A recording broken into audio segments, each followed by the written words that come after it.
بسم الله الرحمن الرحيم.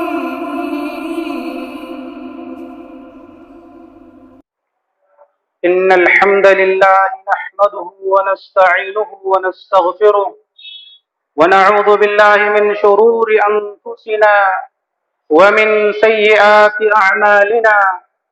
من يهده الله فلا مضل له ومن يضلله فلا هادي له، وأشهد أن لا إله إلا الله وأشهد أن محمدا عبده ورسوله.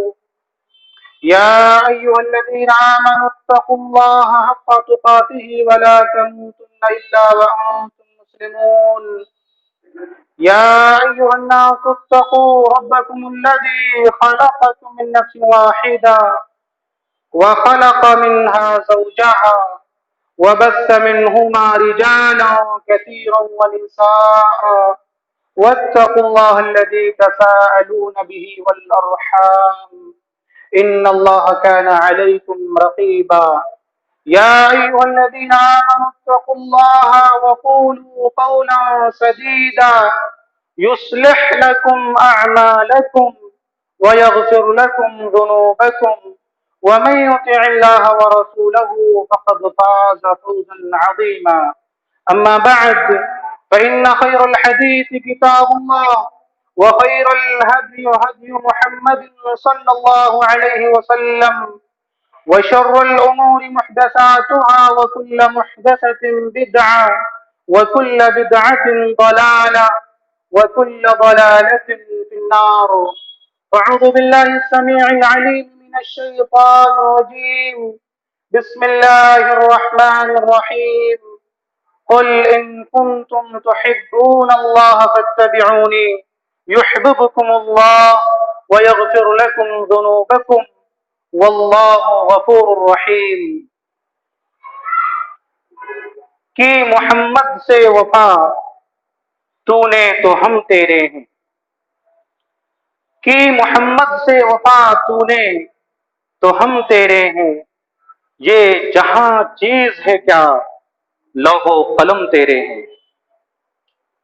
معزز حاضرین، ہر قسم کی حمد و ثنا، بڑائی و کبریائی اللہ وحدہ لا شریک کے لیے لائق و زیبا ہے، اور بیش بہا درود و سلام نازل ہو تمام انبیاء کرام پر، خصوصاً ہمارے آخری نبی جناب محمد الرسول اللہ صلی اللہ علیہ وسلم پر. محترم بزرگوں اور دوستوں، نوجوان ساتھیوں، پیارے بچوں، 23/10/2020 کے اس خطبہ جمعہ میں جو موضوع لے کر کے آپ کی خدمت میں حاضر ہوا ہوں، وہ موضوع ہے محبت رسول صلی اللہ علیہ وسلم کیوں اور کیسے. بعض لوگ کہتے ہیں کہ ہم عاشق رسول ہیں، ہم رسول اللہ صلی اللہ علیہ وسلم سے عشق کرتے ہیں. آپ دنیا میں دیکھیں کہ کوئی شخص یہ نہیں کہتا کہ میں اپنی ماں سے عشق کرتا ہوں، اپنی بہن سے عشق کرتا ہوں، اپنی بیٹی سے عشق کرتا ہوں، کوئی نہیں کہتا.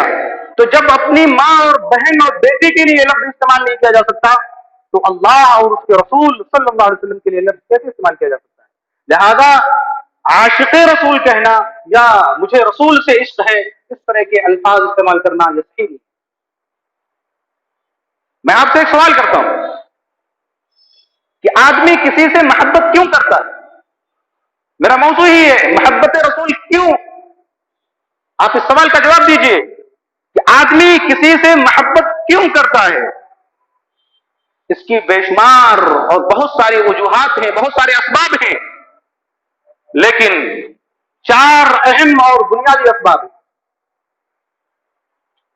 سب سے پہلی وجہ یہ ہے کہ آدمی کسی سے محبت اس لیے کرتا ہے کہ وہ آدمی بہت خوبصورت اور بہت ہی حسین و جمیل ہوتا ہے. لہذا حسن و جمال یہ محبت کا سبب ہے. تو ذرا آپ غور کیجئے کہ ہمارے رسول جناب محمد الرسول اللہ صلی اللہ علیہ وسلم کے اندر کیا یہ حسن و جمال اور یہ خوبصورتی موجود ہے یا نہیں. آپ دیکھیں گے، آپ حدیث کو پڑھیں گے تو آپ کو معلوم ہوگا کہ رسول اللہ صلی اللہ علیہ وسلم کے اندر حسن و جمال بدرجے حتم میں موجود تھا. حدیث اس طرح ہے. وعن انس رضی اللہ تعالی عنہ قال كان النبي صلى الله عليه وسلم احسن الناس واشجع الناس واجود الناس ولقد فزع اهل المدينه ذات ليله فكان النبي صلى الله عليه وسلم سبقهم على فرس وقال وجدناه بحرا. رواه البخاری في كتاب الجهاد والسير. حضرت امام بخاری رحمہ اللہ اس حدیث پاک کو ایسے ہی بخاری شریف کتاب الجہاد والسیر کے اندر لائے. راوی حضرت انس رضی اللہ تعالیٰ عنہ وہ بیان کرتے ہیں کہ رسول اللہ صلی اللہ علیہ وسلم كان احسن الناس لوگوں میں سب سے زیادہ حسین تھے, سب سے زیادہ خوبصورت تھے. یہ کون کہہ رہا ہے؟ یہ ایک صحابی کہہ رہا ہے. اور آپ کو معلوم ہے کہ صحابی کبھی جھوٹ نہیں بولتا. الصحابہ كلهم عدول, تمام کے تمام صحابہ عدول ہیں, ان کی طرف کذب اور جھوٹ کی نسبت نہیں کی جا سکتی. تو حضرت انس فرما رہے ہیں کہ میرے نبی جناب محمد رسول اللہ صلی اللہ علیہ وسلم لوگوں میں سب سے زیادہ حسین تھے. اور حضرت حسان ابن ثابت رضی اللہ تعالیٰ عنہ کے وہ اشعار ناک کے آپ ذرا ملاحظہ فرمائیں. مسجد نبوی میں بیٹھ کر کے رسول اللہ صلی اللہ علیہ وسلم کے سامنے یہ اشعار پڑے وَأَحْسَنُ مِنْكَ لَمْ تَرَقَتُ عَيْنِي وَأَجْمَلُ مِنْكَ لَمْ تَلِدِ النِّسَاءُ خُلِقْتَ مُبَرَّأً مِنْ كُلِّ عَيْبٍ كَأَنَّكَ قَدْ خُلِقْتَ كَمَا تَشَاءُ. یہ حضرت حسان ابن ثابت رضی اللہ تعالیٰ عنہ کے ناک کے اشعار ہیں جو مسجد نبوی میں رسول اللہ صلی اللہ علیہ وسلم کے سامنے آپ نے سنایا جو ہے کہ اے میرے حبیب محمد صلی اللہ علیہ وسلم آپ سے زیادہ حسین چہرہ میری آنکھوں نے دیکھا ہی نہیں ہے. وَأَجْمَلُ مِنْكَ لَمْ تَلِدِ النِّسَاءُ اور آپ جیسا صاحب جمال اور حسن خوبصورت کسی ماں نے جنا ہی نہیں ہے. وَأَحْسَنُ مِنْكَ لَمْ تَرْقَتُ عَيْنِي وَأَجْمَلُ مِنْكَ لَمْ تَلِدِ النِّسَاءُ خُلِقْتَ مُبَرَّأً مِنْ كُلِّ عَيْبٍ آپ تمام عیوب سے بالکل پاک و صاف پیدا کیے گئے ہیں. كَأَنَّكَ قَدْ خُلِقْتَ كَمَا تَشَاءُ جیسا کہ آپ رب کے سامنے کھڑے ہو کر کے رب سے یہ فریاد کر رہے ہو کہ اے اللہ تو مجھے اس طرح بناتا جا, اور اللہ تعالیٰ آپ کو بالکل اسی انداز سے اسی کیفیت سے بناتا چلا گیا. تو یہ ہمارے نبی صلی اللہ علیہ وسلم کے حسن و جمال کی ایک مظہر ہے, ایک جھلک ہے. حضرت انس فرما رہے ہیں کہ میرے نبی صلی اللہ علیہ وسلم لوگوں میں سب سے زیادہ حسین تھے. اور یہ تو صورت ظاہری ہے, صورت باطنی کا منظر اور اس کا ہلکی سی ایک جھلک کسی حدیث کے اندر آگے ہے. وَكَانَ أَشْجَعَ النَّاسِ لوگوں میں سب سے زیادہ بہادر تھے آپ. اور بہادری یہ انسان کی سب سے اعلیٰ صفت ہوتی ہے. ماں باپ اپنے بچے کو کہتے ہیں کہ میرا بیٹا شیر ہے, دراصل وہ شیر کی جو صفت ہے بہادری کی, وہ کہہ رہے ہیں کہ میرا بیٹا شیر کی طرح بہادر ہے. رسول اللہ صلی اللہ علیہ وسلم لوگوں میں سب سے زیادہ بہادر تھے. حیات کی صورت باطنی تھی اور بہادری کی ایک جھلک اس حدیث کے اندر دکھائی گئی ہے. وَلَقَدْ فَزِعَ أَهْلُ الْمَدِينَةِ ذَاتَ لَيْلَةٍ ایک رات تمام صحابہ کرام اور رسول اللہ صلی اللہ علیہ وسلم سو رہے تھے کہ مدینے سے باہر سے ایک آواز آئی, شور ہوا, ہنگامہ ہوا. جب تک تمام صحابہ کرام نیند سے اٹھتے اور اٹھتے ہی ان کے ہاتھ تلواروں کی طرف لپکے اور تلوار لے کر کے جیسے ہی وہ مدینے کے باہر پہنچتے ہیں تو کیا دیکھتے ہیں فَكَانَ النَّبِيُّ صلی اللہ علیہ وسلم فَرَسَهُمْ سَبَقَهُمْ عَلَى فَرَسٍ کہ رسول اللہ صلی اللہ علیہ وسلم اپنے ہاتھ میں تلوار لیے ہوئے گھوڑے کی ننگی پیٹھ پر سوار ہیں. دیکھ رہے ہیں آپ, یہ میرا رسول ہے, کتنے بہادر ہیں. تمام صحابہ کرام سو رہے ہیں اور جب تک صحابہ کرام پہنچتے آپ صلی اللہ علیہ وسلم نے جیسے ہی اس آواز کو سنا نیند سے فوراً بیدار ہوئے اور تلوار اور گھوڑے پر سوار ہو کر کے مدینے سے باہر نکل گئے. صحابہ کرام کو بیدار کرنا مناسب نہیں سمجھا, اکیلے نکل گئے. اور جب صحابہ کرام وہاں پہنچے تو کیا دیکھتے ہیں کہ رسول تو ہمارا پہلے ہی موجود ہے. آپ نے فرمایا کہ جاؤ, گھبرانے کی ضرورت نہیں ہے, جاؤ میں وہاں سے ہو کر کے چلا آیا. کوئی ایسی بات نہیں, دشمن نے حملہ نہیں کیا ہے, گھبرانے کی ضرورت نہیں, جاؤ سو جاؤ. یہ میرا رسول ہے. کتنے بہادر, کتنے دلیر ہیں. اور آپ نے اس گھوڑے کے تعلق سے فرمایا وجدناہ بحرا, یہ تو میں نے گھوڑے کو دریا پایا, ایسا دوڑتا ہے جیسے دریا بہ رہا. تو اگر حسن و جمال خوبصورتی یہ محبت کا سبب ہے تو ہمارے رسول صلی اللہ علیہ وسلم سب سے زیادہ محبت کے مستحق ہیں، سب سے زیادہ آپ محبت کے قابل ہیں، لہذا سب سے زیادہ آپ سے محبت کی جانی چاہیے۔ اس سوال کا دوسرا سبب کہ آدمی کسی سے محبت کیوں کرتا ہے، اس کا دوسرا جواب قرابت کی وجہ سے، رشتہ داری کی وجہ سے، ریلیشن کی وجہ سے۔ تو آئیے دیکھتے ہیں کہ ہمارا رسول سے کیا ریلیشن ہے، کیسی رشتہ داری ہے، کیسی قرابت ہے۔ حدیث اس طرح ہے، وعن نبی ہریرہ رضی اللہ تعالی عنہ قال قال رسول اللہ صلی اللہ علیہ وسلم انما انا لکم مثل الوالد لولده وعلمكم اذا اتيتم الغائط فلا تستقبلوا القبلة ولا تستدبروها وامر بثلاثة احجار ونهى عن الروث والرمة ونهى ان يستطيب الرجل بيمينه رواہ ابن ماجہ فی کتاب الطہارہ وسننها۔ حضرت امام ابن ماجہ رحمہ اللہ اس حدیث پاک کو ایسے ہی کتاب الطہارہ کے اندر لائے ہیں، راوی حضرت ابو ہریرہ رضی اللہ تعالیٰ عنہ وہ بیان کرتے ہیں کہ رسول اللہ صلی اللہ علیہ وسلم نے ارشاد فرمایا کہ اے لوگوں سن لو، میرا اور تمہارا ریلیشن کیا ہے، میرے اور تمہارے درمیان رشتہ اور رشتہ داری کیسی ہے، سنو جان لو، انما انا لکم مثل الوالد لولده، جان لو کہ میں تمہارے لیے بالکل ایسے ہی ہوں جیسے ایک باپ اپنے بچے کے لیے ہوتا ہے، ایک باپ اپنے بچے کے لیے جیسے ہوتا ہے، میرا اور تمہارا رشتہ بالکل ایسے ہی ہے۔ اور ایک باپ اپنے بچے کے لیے کیسے ہوتا ہے، کتنا رحیم ہوتا ہے، کتنا شفیق ہوتا ہے۔ اور یہ حدیث بالکل صحیح ہے، پوری چھان پھٹک کر کے اور پوری تحقیق کے ساتھ آپ کے سامنے پیش کی جا رہی ہے۔ آپ نے فرمایا کہ میرا رشتہ تمہارے درمیان تمہارے لیے ایسے ہی ہے جیسے ایک باپ کا ایک بچے کے لیے ہوتا ہے۔ ایک بچہ کے اوپر باپ کتنا رحیم اور کتنا شفیق ہوتا ہے، چھوٹی چھوٹی معمولی چیزیں بھی بچے کو سکھاتا رہتا ہے۔ آپ نے فرمایا وَعَلِّمُكُمْ، میں تمہیں سکھا رہا ہوں، میں تمہیں بتا رہا ہوں، اِذَا أَتَيْتُمُ الْغَائِطَ فَلَا تَسْتَقْبِلُوا الْقِبْلَةَ، جب تم اپنی ضروریات کے لیے، اپنے پیشاب پخانے کے لیے جب تم باتھ روم میں جاؤ، فَلَا تَسْتَقْبِلُوا الْقِبْلَةَ وَلَا تَسْتَدْبِرُوهَا، تو قبلے کی طرف نہ تو منہ کر کے بیٹھو نہ پیٹ کر کے بیٹھو۔ یہ ہمارا رسول ہے جو چھوٹی چھوٹی باتیں بھی ہم کو سکھا رہا ہے۔ اور آپ نے فرمایا وَأَمَرَ بِثَلَاثَةِ أَحْجَارٍ، کہ جب تم اس کو پاک کرو، اپنی غلاظت اور گندگی کو صاف کرو تو 3 ڈھیلوں سے کرو۔ آج تو ڈھیلے استعمال نہیں کیے جاتے، پانی استعمال کیا جاتا، تو خوب اچھے طرح سے اس کی صفائی کرو۔ دیکھو اسلام کے اندر طہارت، نظافت اور صفائی ستھرائی کی کتنی اہمیت ہے، اسے ایمانیات میں داخل کیا گیا ہے۔ اور آج ہم اپنے مسلم سماج اور مسلم محلے کا جائزہ لیتے ہیں، کسی گلی اور کسی محلے سے جب گزرتے ہیں تو گندگی اور کچرے یہ مسلمانوں کی پہچان بن گئے ہیں۔ جس سماج جس سوسائٹی کے اندر کچرا نظر آئے تو سمجھ جاؤ کہ یہاں مسلمان بستے ہیں، یہ مسلمانوں کے کچرے اور گندگی مسلمانوں کی پہچان بن گئی۔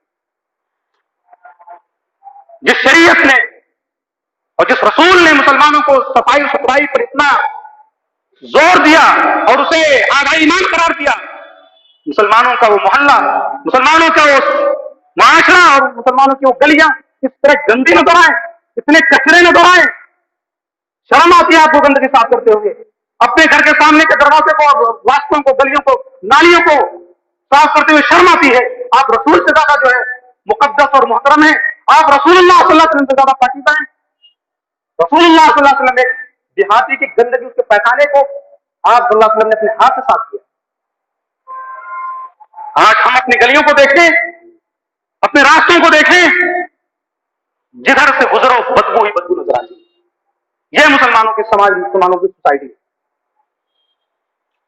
تو آپ نے فرمایا وَنَهَى عَنِ الرَّوْثِ وَالرِّمَّةِ، کہ گوبر اور ہڈی سے استنجا کرنے سے آپ نے منع فرمایا۔ اور حدیث کا آخری ٹکڑا انتہائی قابل غور ہے، وَنَهَى أَن يَسْتَطِيبَ الرَّجُلُ بِيَمِينِهِ، آپ نے فرمایا کہ میں تمہیں منع کرتا ہوں کہ تم اپنی اس غلاظت کو، اپنی اس گندگی کو داہنے ہاتھ سے صاف کرو۔ اس کا مطلب یہ حدیث بتا رہی ہے، حدیث سے یہ ٹکڑا بتا رہا ہے کہ دائیں اور بائیں ہاتھ میں فرق ہے، دائیں اور بائیں ہاتھ میں فرق ہے۔ گندگی اور غلاظت کو بائیں ہاتھ سے صاف کیا جائے اور اچھے کام کو، اچھے عمل کو داہنے ہاتھ سے کیا جائے۔ اب بتاؤ کہ مصافحہ کرنا کیسا ہے؟ ایک اچھا کام ہے، ایک اچھا عمل ہے، باعث اجر و ثواب ہے، لہٰذا اسے داہنے ہاتھ سے کرنا چاہیے، بایاں ہاتھ لانے کی ضرورت نہیں ہے۔ یہ حدیث بتا رہی ہے کہ مسافہ سے داہنے ہاتھ سے کرنا چاہیے، بایاں ہاتھ لانے کی ضرورت نہیں ہے، دائیں اور بائیں میں فرق ہے۔ تو مجھے اس حدیث سے استدلال یہ کرنا تھا کہ رسول اللہ صلی اللہ علیہ وسلم سے ہمارا رشتہ کیا ہے۔ آپ ایک بچے کا جیسے باپ ہوتا ہے، آپ صلی اللہ علیہ وسلم باپ کے مقام پر فائز ہیں، آپ صلی اللہ علیہ وسلم ہمارے روحانی باپ ہیں، اس امت کے باپ ہیں آپ۔ لہذا اگر محبت اور قرابت یہ محبت کا سبب ہے تو آپ صلی اللہ علیہ وسلم سب سے زیادہ مستحق ہیں کہ آپ صلی اللہ علیہ وسلم سے سب سے زیادہ محبت کی جائے۔ اس سوال کا ایک تیسرا سبب اور اس کا ایک تیسرا جواب کہ محبت آدمی کسی سے کیوں کرتا ہے، اس کا تیسرا سبب احسان کی وجہ سے۔ کسی آدمی نے کسی کے اوپر احسان کر دیا، کسی کی مدد کر دی، کسی کی شادی کرا دی، یتیم بچوں اور بچوں کو پڑھا لکھا کر کی شادی کرا دی، کسی کے دکھ درد اور مصیبت میں کام آ گیا۔ احسان کے بہت سارے ذرائع اور طریقے ہیں۔ تو احسان کی وجہ سے آدمی اپنے محسن سے محبت کرنے لگتا ہے اور اس پر اپنی جان نثار کرنے کو تیار ہو جاتا ہے۔ اب ذرا غور کرو کہ ہمارے سب سے بڑے محسن کون، سب سے بڑا احسان ہمارے اوپر کس کا ہے؟ اگر کوئی شخصیت ہے تو جناب محمد رسول اللہ صلی اللہ علیہ وسلم کی ہے۔ حدیث اس طرح ہے، وعن ابی ہریرہ رضی اللہ تعالی عنہ قال قال رسول الله صلى الله عليه وسلم انما مثلي ومثل امتي كمثل رجل استوقد نارا فجعلت الدواب والفراش يقعن فيه فانا آخذ بحجزكم وانتم تقحمون فيه، رواه مسلم في کتاب الفوائد۔ حضرت امام مسلم رحمہ اللہ اس حدیث پاک کو ایسے ہی کتاب الفوائد کے اندر لائے ہیں۔ راوی حضرت ابو ہریرہ رضی اللہ تعالیٰ عنہ۔ حضرت ابو ہریرہ فرماتے ہیں کہ رسول اللہ صلی اللہ علیہ وسلم نے ارشاد فرمایا کہ میری اور تمہاری مثال بالکل ایسے ہی ہے جیسے ایک شخص نے آگ جلائی، کمثل رجل استوقد نارا، جیسے ایک شخص نے آگ جلائی، فجعلت الدواب والفراش يقعن فيه، جیسے اس نے آگ جلائی اور پتنگے، کیڑے مکوڑے، حشرات الارض اس آگ میں گر رہے ہوں تو وہ شخص ان حشرات کو، ان کیڑے مکوڑوں کو آگ سے بچا رہا ہو، ان کو ہٹا رہا ہو، ایسے ہی میں تمہیں ایک ابدی آگ سے، جہنم کی آگ سے تمہیں بچا رہا ہوں، میں تمہاری رہنمائی کر رہا ہوں۔ فانا آخذ بحجزکم، میں تمہارے کمر کے حصے کو پکڑ کے پیچھے کھینچ رہا ہوں، وانتم تقحمون فیہ، اور تم ہو کہ تم اس میں گرتے جا رہے ہو۔ اب بتاؤ کہ رسول اللہ صلی اللہ علیہ وسلم سے بڑا محسن کون ہو سکتا ہے؟ ایک آدمی جو آگ جلا کر کے پتنگوں کو بچا رہا ہے، وہ پتنگوں کے اوپر احسان کر رہا ہے، اور یہ تو دنیا کی آگ ہے۔ دنیا کی آگ میں اگر آدمی چلا جائے، گر جائے تو وہ نکل بھی سکتا ہے، بچ بھی سکتا ہے، مگر جہنم کی آگ ایسی ہے کہ اگر آدمی اس میں گر جائے تو پھر نکلنا مشکل ہے۔ سورہ قاریہ پڑھتے ہیں آپ لوگ، القاریہ تو القاریہ، اس کے اندر ہے فَأَمَّا مَنْ ثَقُلَتْ مَوَازِينُهُ فَهُوَ فِي عِيشَةٍ رَاضِيَةٍ وَأَمَّا مَنْ خَفَّتْ مَوَازِينُهُ فَأُمُّهُ هَاوِيَةٌ وَمَا أَدْرَاكَ مَا هِيَ نَارٌ حَامِيَةٌ۔ اللہ تعالیٰ نے قیامت کا ایک منظر کھینچا ہے، ایک ہلکا سا نظارہ دکھایا ہے کہ قیامت کے دن جس شخص کے عمل کا پارا ثقلت بھاری ہو جائے گا، بھاری ہو جائے گا، وزنی ہو جائے گا، جھک جائے گا، فَهُوَ فِي عِيشَةٍ رَاضِيَةٍ، تو وہ ایسی زندگی میں ہوگا جو زندگی راضی اور خوش ہوگی۔ ذرا غور کرو، ایسی زندگی میں ہوگا جو زندگی راضی اور خوش ہوگی۔ آپ غور کریں گے تو آپ کو معلوم ہوگا کہ جب وہ زندگی راضی ہوگی تو زندگی کو پانے والا شخص کتنا راضی اور خوش ہوگا۔ اب غور تو کرو۔ اور اس کے بعد فرمایا وَأَمَّا مَنْ خَفَّتْ مَوَازِينُهُ، جس کے عمل کا پلڑا اٹھ جائے گا، ہلکا ہو جائے گا، خفہ یعنی ہلکا ہو جائے گا، فَأُمُّهُ هَاوِيَةٌ، تو اس کی اماں ہاویہ ہے۔ اماں جانتے ہو، اماں کہہ کر کے یہ بتانا چاہا کہ جیسے ایک ماں اپنے بچے کو سینے سے لگائے رہتی ہے اور اس کو اپنے نظروں سے دور نہیں ہونے دیتی، ایسے ہی جہنم میں جب کوئی چلا جائے گا تو جہنم اپنے اس بندے کو سینے سے لگا لے گی، اس کو چمٹاتی رہے گی اور اس کو اپنی نظروں سے دور نہیں ہونے دے گی۔ یہ امن آنے کا مطلب ہے۔ فأمه